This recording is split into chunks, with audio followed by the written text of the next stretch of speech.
కింద పడినా తనదే పై చేయిగా ఉండాలనుకుంటాడు జగన్మోహన్ రెడ్డి. 2024 ఎన్నికల్లో ప్రజలు స్పష్టమైన తీర్పిచ్చారు. జగన్మోహన్ రెడ్డికి ప్రతిపక్ష హోదా కూడా ఇవ్వలేదు. సరే, ఇది అందరికీ తెలిసిన కథే.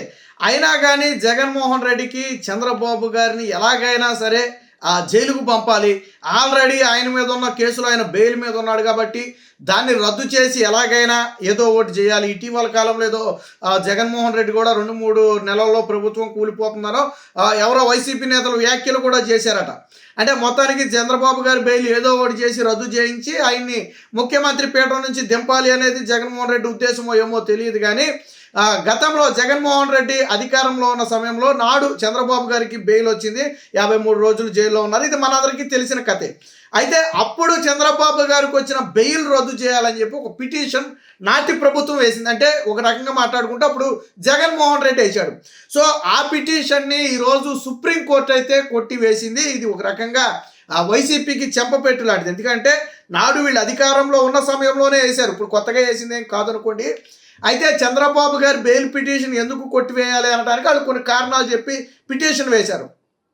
బట్ సుప్రీంకోర్టు ఈరోజు దాన్ని పూర్తిగా తిరస్కరించింది.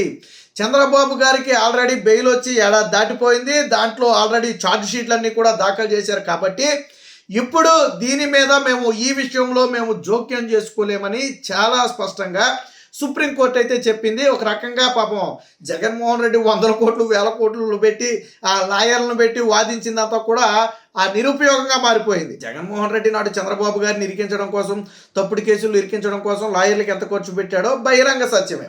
సరే, ఇప్పుడు అది పక్కన పెడితే ఇటు జగన్మోహన్ రెడ్డి వేసిన పిటిషన్ను కొట్టివేయటం సంగతి పక్కన పెడితే జగన్మోహన్ రెడ్డి రెండో స్ట్రాటజీ కూడా వాడాడు. ఎందుకంటే ఖచ్చితంగా ఇది ఏడాది అయింది కాబట్టి ఖచ్చితంగా జగన్మోహన్ రెడ్డి పిటిషన్ కొట్టేస్తారన్న అనుమానం వచ్చిందో ఏమో తెలియదు. కానీ ఒక పాత్రికేయుడితో ఏం చేశారంటే మరొక పిటిషన్ వేయించారు. దీన్ని సుప్రీంకోర్టు చాలా సీరియస్గా తీసుకుంది. అసలు ఒక వ్యక్తి బెయిల్ పిటిషన్ విషయంలో పత్రికా విలేకరులకి ఏంటి సంబంధం, పాత్రికేయులకి ఏంటి సంబంధం, మేము ఎట్టి పరిస్థితుల్లో దీన్ని యాక్సెప్ట్ చేయబోము అని చాలా స్పష్టంగా అయితే చెప్పడం జరిగింది. స్కిల్ కేసులో చంద్రబాబు కోరట, బెయిల్ రద్దు కోరుతూ నాడు వైసీపీ వేసిన పిటిషన్ కొట్టివేత. ఇక ఇంటర్లోక్యూటరీ దరఖాస్తు వేసిన జర్నలిస్టుపై న్యాయమూర్తి ఆగ్రహం. అంటే ఒక జర్నలిస్టు నా పిటిషన్ కూడా పరిగణలో తీసుకోండి, చంద్రబాబు గారి స్కిల్ కేసులో నా వాదనలు కూడా వినాలని చెప్పి ఒక పాత్రికేయుడు వేసినటువంటి పిటిషన్ మీద సుప్రీంకోర్టు తీసుకోవడం సంగతి పక్కన పెట్టి తీవ్ర ఆగ్రహం వ్యక్తం చేసింది. ఈ కేసుతో మీకేంటి సంబంధం అని చెప్పి ఆ పిటిషన్ వేసిన వ్యక్తిని నిలదీసింది. నిలదీసిన సమయంలో ఆ పిటిషన్ వేసిన వ్యక్తి తరపు లాయర్ ఏం చెప్పాడంటే ఆయన ఒక పాత్రికేయుడు అండి అని చెప్పాడు. సో వాటైతే ఏంటి, పాత్రికేయుడికి ఒక బెయిల్ పిటిషన్ విషయంలో జోక్యానికి ఏంటి సంబంధం, ఈ కేసుకి అసలు పాత్రికేయుడికి ఏంటి సంబంధం, ఇప్పుడు ఎందుకు మధ్యలో వచ్చారు? ఆల్రెడీ కేసు అంతా ఇన్వెస్టిగేషన్ దశలో ఉంది, ఆయనకి బెయిల్ వచ్చింది. ఈ దశలో జోక్యం చేసుకోవడం వెనక ఉద్దేశం ఏంటి అని గట్టిగా పాత్రికేయుడిని అయితే కరిగిపడేసింది. ఒక రకంగా ఇది కూడా జగన్మోహన్ రెడ్డి చెంపపెట్టే. ఎందుకంటే ఏం చెంది జగన్మోహన్ రెడ్డే కదా. జగన్మోహన్ రెడ్డికి సంబంధం లేకుండా ఒక పాత్రికేయుడు పిటిషన్ వేయాల్సిన అవసరంలా. ఆల్రెడీ ప్రజలే తీర్పిచ్చారు కదా. కోర్టు తీర్పు సంగతి కాసేపు పక్కన పడేసి మన ఎన్నికల్లో ప్రజలే తీర్పిచ్చారు కదా. అయినా కానీ కావాలని చెప్పి ఒక పాత్రికేయుడు ముసుగులో జగన్మోహన్ రెడ్డి పిటిషన్ వేయించాడు. అంటే ఇప్పుడు పాత్రికేయుడు తగిలిన చెంపదెబ్బ జగన్మోహన్ రెడ్డికి తగిలినట్టే. సరే, ఎందుకు వేశారు, ఏం లాభం చూసి వేశారు, ఏం స్వార్థంతో వేశారు అనేది మనకు సంబంధం లేని విషయం. కానీ ఈరోజు కోర్టు జోక్యం చేసుకుంటూ మాట్లాడిన మాటలకు సమాధానం చెప్పాలా. మీరు పిటిషన్ వేశారు, బాగానే ఉంది, అసలు మీకు ఈ కేసుకి ఏంటి సంబంధం, చంద్రబాబు గారి కేసుకి పాత్రికేయుడికి ఏంటి సంబంధం, ఎందుకు మధ్యలో వచ్చారు మీరు? ఈ విషయం మీద కోర్టు అయితే చాలా స్పష్టంగా చెప్పింది. మళ్ళీ ఇలాంటి పనులే చేస్తే తీవ్ర పరిణామాలు ఉంటాయని కూడా ఆ పాత్రికేయుడి తరపు లాయర్ని కూడా హెచ్చరించింది. వాస్తవానికి ఆ లాయర్ కూడా కలుగు చేసుకుని ఏదో మన అంటే అధికారంలో ఉంటే కేసులు మాఫీ చేస్తారనో లేకపోతే సాక్షులను ప్రభావితం చేస్తారనో అంటారు కదా. సో ఆ టైపు చెప్పే ప్రయత్నం చేస్తే కోర్టు ఆగ్రహం వ్యక్తం చేసింది. ఆల్రెడీ ఇది కింది కోర్టులో ఉంది, ఆయన మీద బెయిల్ వచ్చేసింది, విచారణ దాదాపుగా క్లోజ్. అది ఇన్వెస్టిగేషన్ కూడా ఏమి లేదు, ఆల్రెడీ ఇన్వెస్టిగేషన్ అయిపోయింది, సిఐడి ఇన్వెస్టిగేషన్ అయిపోయింది. ఇప్పుడు అందులో సాక్ష్యాధారాలను క్లోజ్ చేయడానికి కానీ దేనికి ఎటువంటి సంబంధం లేదు. మరి ఇలాంటి సమయంలో మీరెవరో జోక్యం చేసుకోవడానికి అని చెప్పి ఎవరైతే మధ్యలో ఇన్వాల్వ్ అవ్వబోయారో లాయరు, ఆ లాయర్కి కూడా అయితే గట్టి పరిణామాలు ఇచ్చింది. దీంతోపాటు ఆ దరఖాస్తును అయితే కోర్టు అయితే డిస్మిస్ చేసింది. స్కిల్ డెవలప్మెంట్ కేసులో చంద్రబాబుకి భారీ ఊరట లభించింది. ఈ కేసులో ఆయనకు హైకోర్టు మంజూరు చేసిన బెయిల్ రద్దు చేయాలని కోరుతూ గత వైసీపీ ప్రభుత్వం దాఖలు చేసిన పిటిషన్ను కొట్టివేసింది.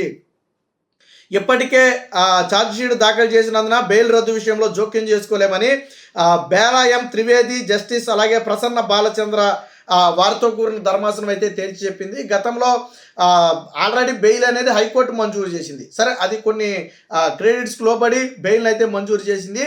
ఇప్పుడు ఆ బెయిల్ మంజూరు విషయంలో మేము జోక్యం చేసుకోలేం. వాస్తవానికి లేచిన పిటిషన్ ఏంటంటే హైకోర్టు విచారణ పూర్తి కాకుండానే బెయిల్ ఇచ్చేసింది. బెయిల్ అవ్వటం వల్ల విచారణ సాగటం లేదు కాబట్టి చంద్రబాబు బెయిల్ రద్దు చేయాలని నాడు వేసినటువంటి పిటిషన్ అది.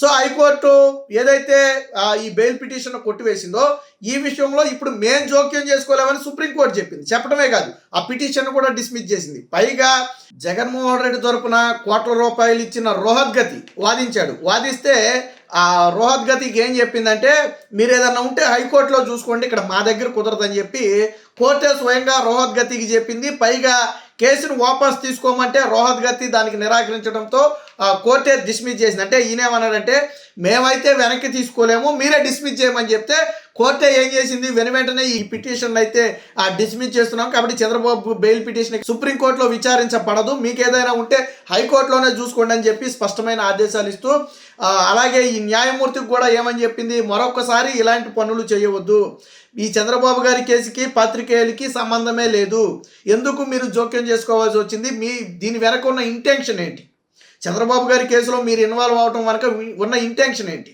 ఈ కేసును తప్పుదోవ పట్టించాలనో లేదా ఇంకోటి చేయాలనో చూస్తున్నారా అనే ధోరణిలో సుప్రీంకోర్టు అయితే వ్యాఖ్యానించింది. ఒక రకంగా ఈ రెండు కూడా, అంటే నాడేసిన బెయిల్ పిటిషన్ రద్దు చేయాలని వేసిన పిటిషన్ కొట్టేయటం ఒక షాక్ అయితే, రెండో షాక్ ఏంటి, జగన్మోహన్ రెడ్డి తెలుగుగా ఒక పాత్రికేయుడు ముసుగులో వేయించినటువంటి ఈ పిటిషన్ కూడా కొట్టివేయడమే కాదు, మళ్ళీ ఇలాంటి పరిణామాలు జరిగితే తీవ్ర చర్యలు తీసుకుంటామని చెప్పి సుప్రీంకోర్టే హెచ్చరించింది. ఎందుకంటే ఆ సమయం వృధా చేయడంతో పాటు ఏదో ఒక ఇంటెన్షన్తో, అంటే అది పొలిటికల్ ఇంటెన్షనా లేదా ఇంకో ఇంటెన్షన్ అనేది పక్కన పెడితే ఏదో ఒక ఇంటెన్షన్తో కేసులో ఇంటర్ఫియర్ కావాలని చూస్తూ ఊరుకోబోమని చెప్పి నిన్న సుప్రీంకోర్టు అయితే చాలా స్పష్టంగా చెప్పింది. ఒక రకంగా ఇది చంద్రబాబు గారికి, తెలుగుదేశం పార్టీ నాయకులకు ఒక సుపరిణామం లాంటిదని చెప్పొచ్చు. ఎందుకంటే నిన్న సుప్రీంకోర్టు చాలా స్పష్టంగా చెప్పింది, కేసు బెయిల్ పిటిషన్ హైకోర్టు ఇవ్వటం వెనక చాలా స్పష్టమైన రీజన్స్ ఉన్నాయి, అన్నీ పరిశీలించిన తర్వాతే హైకోర్టు బెయిల్ ఇచ్చింది. ఆల్రెడీ ఛార్జ్ షీట్లు కూడా దాఖలు చేసేసారు కాబట్టి ఇంకా ఈ కేసులో ప్రత్యేకించి విచారించడానికి కానీ లేదా కేసులో ఏదన్నా లోటుపాట్లు ఉండి ఏదన్నా కేసుని ప్రభావితం చేయటం కానీ జరిగే అవకాశమే లేదని చెప్పి నిన్న సుప్రీంకోర్టు అయితే చాలా స్పష్టంగా చెప్పింది. జగన్మోహన్ రెడ్డి కూడా 5 ఏళ్ల పాటు బెయిల్ మీద ఉండి ముఖ్యమంత్రిగా ఉన్నాడన్న సంగతి మర్చిపోయినట్టున్నాడు జగన్మోహన్ రెడ్డి. అందుకని ఇప్పుడు లేని కేసు చంద్రబాబు గారి మీద పెట్టడమే కాక ఆధారాలు నిరూపించలేక నాడు చేతులు ఎత్తేసి నేడు బెయిల్ కొట్టేయాలని చెప్పి పిటిషన్లు వేయటం లేదా బెయిల్ రద్దు చేయాలని చెప్పి పిటిషన్లు వేయటం అనేది ఖచ్చితంగా హర్షించేది కాదు. ఏది ఏమైనా నిన్న సుప్రీంకోర్టు దెబ్బ అనేది వైసీపీకి కానీ జగన్మోహన్ రెడ్డికి కానీ అతిపెద్ద షాక్ అని చెప్పొచ్చు.